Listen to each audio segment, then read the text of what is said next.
Good morning, children. Today we start our economic lesson here. Last day we have started the second lesson of our Indian economic development, that is Indian economy from 1947 to 1990. In that lesson we were discussing that the world economy is having several economic system, socialism, capitalism and mixed economy. In that India has adopted for a mixed economy, and we were seeing about the features of planning, because planning is having an important role in the mixed economy. Today, let us see about the goals of the 5-year plans. So today we are going to say Indian economy 1947 to 1990. Here we are going to say about the goals of 5-year plans. First, I am going to tell you why the plan should have goals. I'm saying that there are two types of goals: long-term goals and short-term goals. What is long-term goals? Long-term goals are those goals which has to be achieved over a period of 20 years, and short-term goals are to be achieved over a period of 5 years. So there are two types of goals: long-term goals and short-term goals. The long-term goals has to be achieved over a period of 20 years, and short-term goals have to be achieved over a period of 5 years. Because of that, because of 5 years, the short-term goals have to be achieved. We are giving importance for the short-term goals in the 5-year plans. Okay, and let us see that the short-term goals are varying from each plan to another plan. Here we can see that the goal of the first plan was given importance for the agriculture production. But in the second plan, it is shifted from agriculture to industry. Why? At that time, the Indian economy was having need of the industry. That is why from agriculture sector, the goal has been changed to industrial sector. It shows that each 5-year plan, the goals are changing. Now I'm saying that the goal of 12th 5-year plan was inclusive development. What do you mean by inclusive development? Inclusive development, we can say it as an overall development, or there are many people still below the poverty line or on the edge of the poverty line. They also uplifted. So that was the goal of 12th 5-year plan. A question can be asked. The goal of 12th 5-year plan was inclusive development. Now let us see, why should plans have goals? I can ask you a question: why you are studying? Why you are studying? You are studying that you are having some aim to fulfill. Like that, that is you are having a goal to achieve. Same like that, each 5-year plans are having some goals to achieve, and on the basis of the priority, the planners can give the importance for each sector only if the plans are having a goals. So why should plans have goals? Plans should have goals or objectives, and another word for goals, we can say it as the objectives also. If the question is asked what are the objectives of the 5-year plans, also you have to answer for this one only: which the country wants to achieve in a specific time period. And without goals, the planners would not know which sector of the economy should be developed on a priority base. That is why each 5-year plan is having a goal. So now we have said two types of goals are there, and we are also said why the plan should have goals. Now let us see the goals of 5-year plan. Goals of economic planning in India from 1950 to 1990. I told you that after 1990 we will be learning as the another section. So here we are saying only up to the year of 1990. 1950, that is the post-independence period, to 1990. So what were the goals? The first goal was economic growth, and the second one was self-reliance, and the third goal of the 5-year plan was removal of unemployment. Then equity. The equity is again divided into elimination of poverty and reduction in income inequality. And the last one is modernization. So what are the goals of the 5-year plans? Economic growth, self-reliance, removal of unemployment, equity, and modernization. Now let us see one by one. What is the first one? The first one is growth. What do you mean by growth? Growth refers to the increase in the country's capacity to produce the output and services within the country. That means a country, if a country can produce its own goods and services inside the country, we can say that the country is growing or it is developed. Mainly we are saying it as the country is growing. So we can produce the goods and services, or it can be in the form of supporting services. So let us see once more what is growth. It refers to the increase in the country's capacity to produce the output and services within the country. And how can we indicate the growth? How can we know that our country is growing? A good indicator of growth is GDP. What do you mean by GDP? GDP is the gross domestic product. What is gross domestic product? All the goods and services produced in a country in a period of time is called as what? GDP. So here we are saying that a good indicator of economic growth is what? GDP is a good indicator of economic growth. Now, did you understand what is growth? Growth refers to the increase in the country's capacity to produce the output within the country. If a country can produce all its output, necessary outputs in the country, we can say that the country is growing. So, and what is a good indicator of GDP growth? As I told you, it is a good indicator of growth is GDP. And the GDP can be calculated from the three main sectors. What are the three main sectors we are having in the economy? They are primary, secondary, and tertiary sector, or we can call it as the agriculture, industry, and service. I hope you are clear with what is growth. What is growth? It refers to the increase in the country's capacity to produce the output and services within the country. Now let us see what was the growth rate over the period of from 1950 to 1990. In the first 5-year plan, the growth was having a target of 2.1, but the actual growth they have gained was 4.6. That is appreciable. Next, we are saying that in the second 5-year plan, it was 4.5, but we could achieve only 4.1. It came below only, like that till 7th 5-year plan. You have to go through the table. Okay.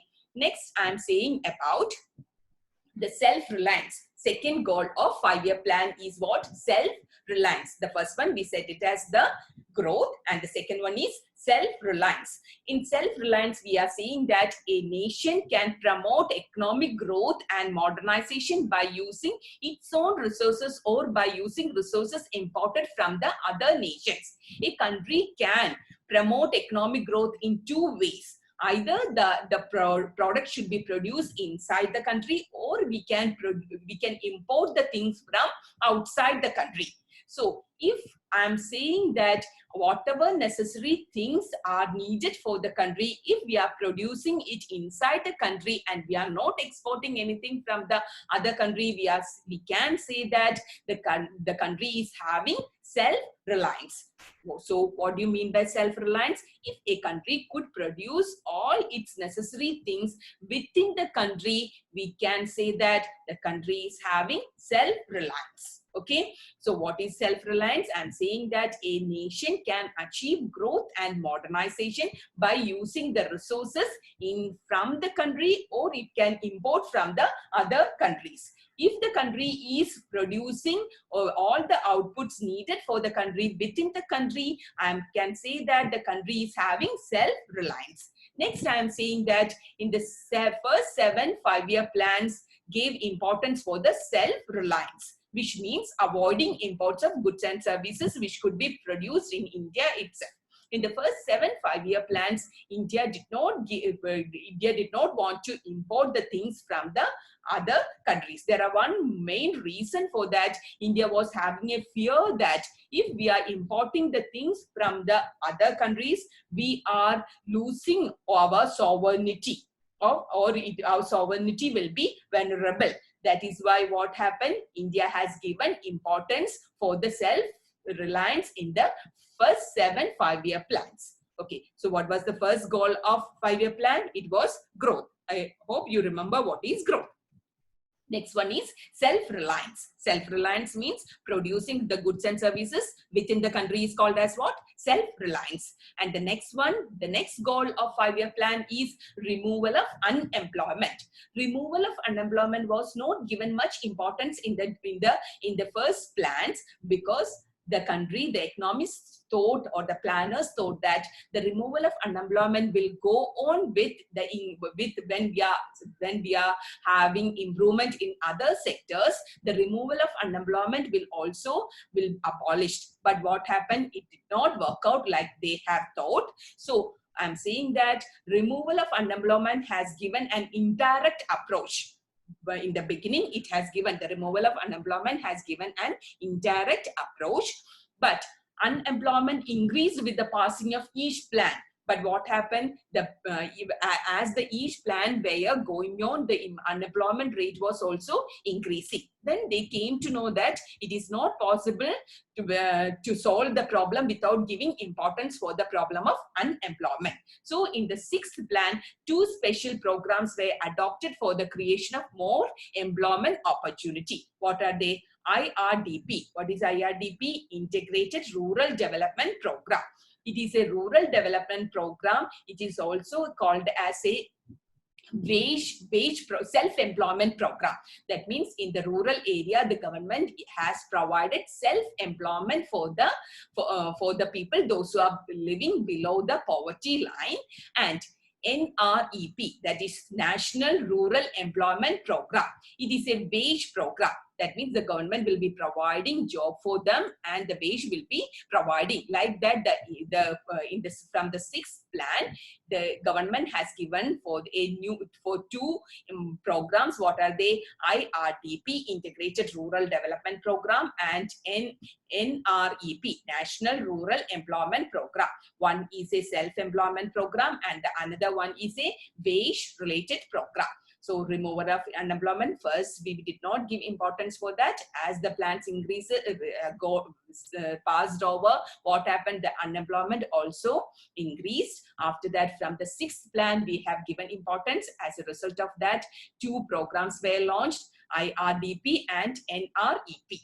Okay, that is the third goal of economic plan. What were they? First one was growth, second one self-reliance, and the third one is removal of unemployment. Now the next one is equity. As I told you that equity has 2 dimensions. First one is elimination of poverty, and the second one is reduction in inequality.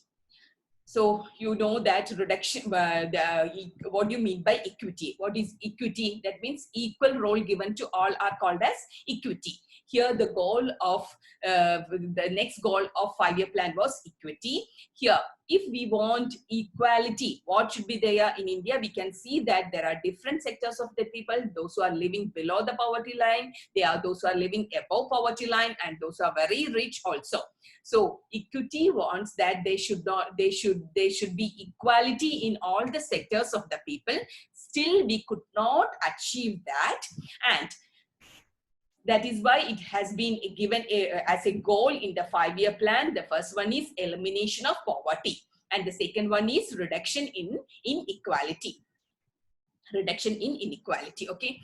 As the previous goals mainly related the economic equality to ensure that the benefits of the economy is enjoyed by all the members of the society.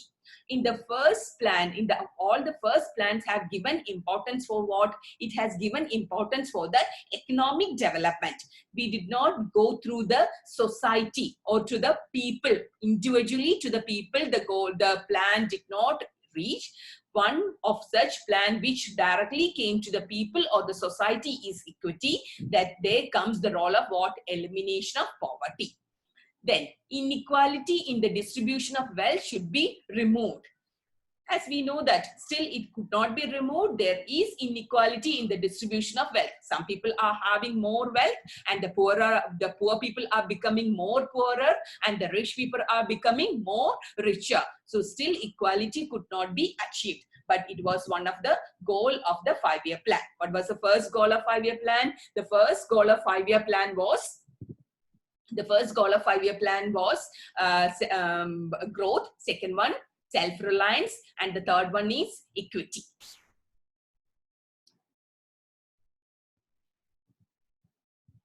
Next one we are saying is about the modernization.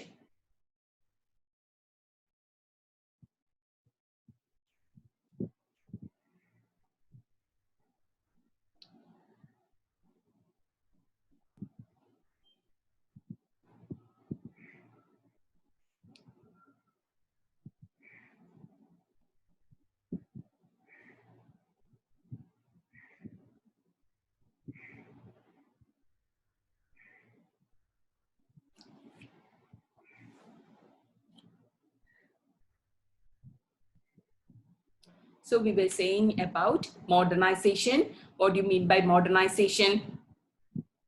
Modernization to increase the production of goods and services. The producers have to adopt new technology. To increase the production of goods and services, the producers have to adopt new technology, that is called as modernization. So in a simple word, what you can say about modernization? Modernization means adoption of new technology is called as modernization. So it is also a goal of 5-year plan. What was the first one? The first one was growth, and the second one was self-reliance, and the third one was removal of unemployment.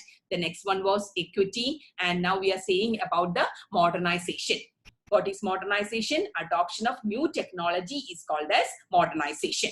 So to increase the production of goods and services, the producers have to adopt new technology. Here we can see that the modernization has changed the outlook of agriculture sector in India, and that we are also modernizing with what the boom in the IT industry are all are example for the modernization. But I am saying that modernization does not mean only the adoption of new technology. It says that there should be a change in the outlook also. That is, what is the outlook? The recognition that women should have the same right as men. That is also called as what? Modernization. So what is modernization?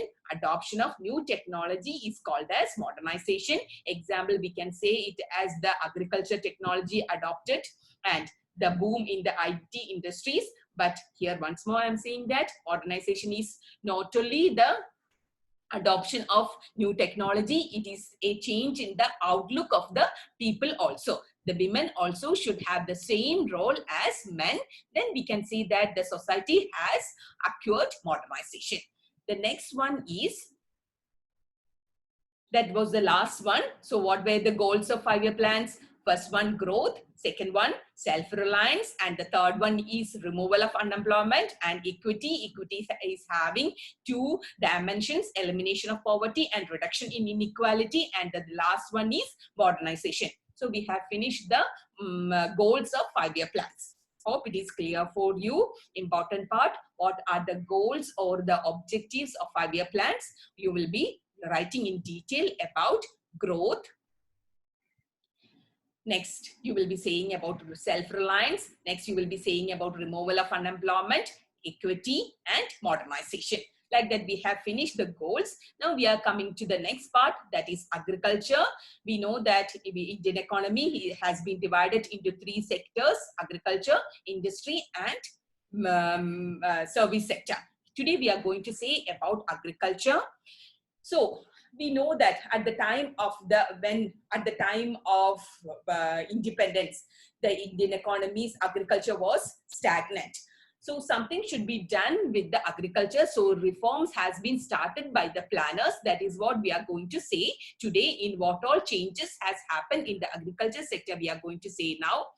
To tackle the problem of agriculture sector, the 2 strategies were adopted. First one was land reforms, and the second one was new agriculture strategy. So the 2 new strategies started by the agriculture sector by the planners are the land reforms and new agriculture strategy. Let us see one by one. The land reforms. First, we are going to say about the land reforms. As I told you, first one is land reform and the second one is new agriculture strategy. Here we are going to say about the land reforms. Land reforms which was taken in India, we are saying that the first one is abolition of intermediates, and the second one is tenancy reform, and the third one is reorganization of agriculture. One by one we will be discussing. First one is what? Abolition of intermediates. The first land reform measures in India, mainly we have divided into three. What are they? Abolition of intermediates, tenancy reform, and reorganization of agriculture. First, let us see about the abolition of intermediates. Abolition, when I'm saying about intermediaries, the abolition of intermediaries, who were the intermediaries? The Zamindars were considered as the intermediaries. And Zamindari system was based on exploitation. The Zamindars, mainly what they have done, they have exploited the farmers. It gave immense power to Zamindars to exploit the peasants. The first land reform was the abolition of the Zamindari.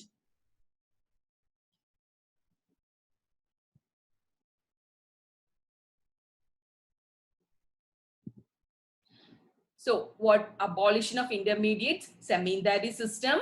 Here we are saying about the Zamindari system. In Zamindari system, we are saying that the Zamindar system was based on exploitation.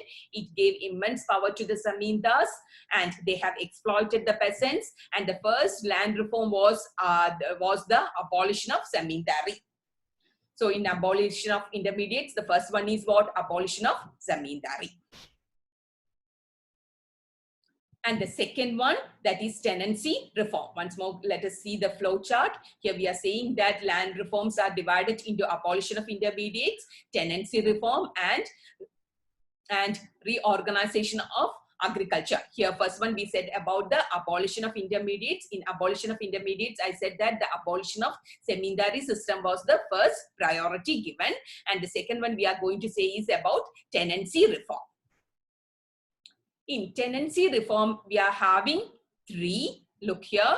In tenancy reforms, we are having regulation of rent, security for the tenure, and the ownership for the tenants. And tenancy reforms, what are they? Regulation of rent, security of the tenure, and the ownership rights of the tenants. Here I am going to say first about the regulation of rent. In the tenancy reform, first one, regulation of rent.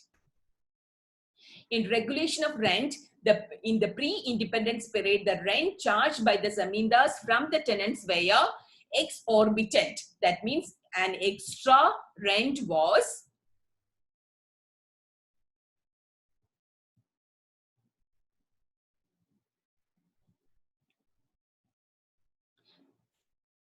and here we are saying that the regulation of rent in the pre-independence period, the rent charged by the Zamindars from the tenants were exorbitant. That means an unusual rent was charged by the Zamindars for the tenants. And in the first 5-year plan, it stated that the maximum rent should not be fixed at 1/4 or 1/5 of the total produce. The total rent, what they are collecting from the peasants, should not increase 1/4 or 1/5 of the total produce. It should not be more than the total produce. Before it was like that, whatever rent they are wishing, they will be charging that. But in the first 5-year plan, it has stated very clearly that it should not exceed more than 1/4 or 1/5 of the total produce. That is the regulation of rent. Next one, security of the tenure.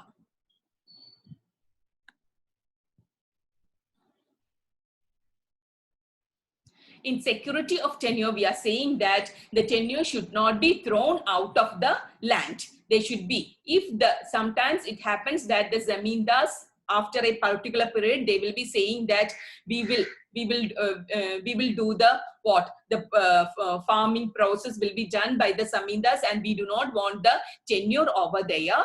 At that time, the tenure should not be thrown out of the land. A certain minimum area of the land should be left with the tenure. That tenure should be provided with a particular percentage of the land. That is the second one. And the third one, ownership right of the tenants. Some states pass legislation to confer the rights of the ownership of the tenants. By law also, it was said that there should be some ownership for the land by the tenure. it was by legislation, it was approved, but some of the states did not agree with that. But here West Bengal, Karnataka and Kerala achieved more success. The tenures were more succeed in West Bengal, Karnataka and Kerala, and as a whole the progress remained unsatisfactory. And so here look, in land reforms, we have said about abolition of intermediaries. In that, we said about the abolition of zamindari system. And in the tenancy reform, we said about the regulation of rent and the security of the tenure and the ownership of the tenants also we discussed. Next, reorganization of the agriculture, that we will be discussing in the next class. Okay, so go through the lessons very carefully, and here note down the lecture notes and watch the video again so that you can write down the points again. Okay, thank you.